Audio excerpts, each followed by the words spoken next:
One of the most famous books ever written was Sigmund Freud's Interpretation of Dreams, published in the year 1900.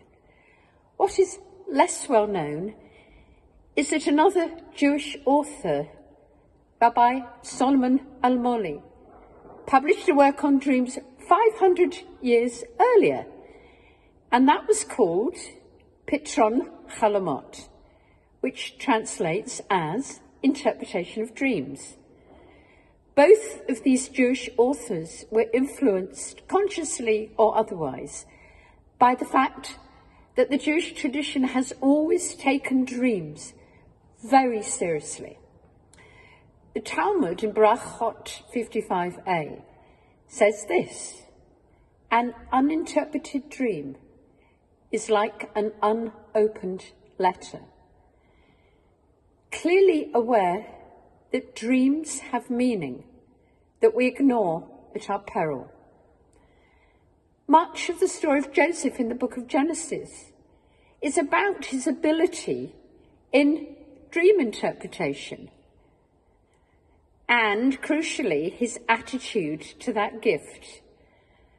Early on, he uses it for self-aggrandizement, lording himself over his parents and his brothers. Crucially, though, when asked by Pharaoh to help interpret his dreams, Joseph had learned a lot, a sense of perspective, and he says something new. He says, it's not in me. God will give Pharaoh an answer of peace. That new maturity allows Joseph's abilities to shine at exactly the right moment in the story.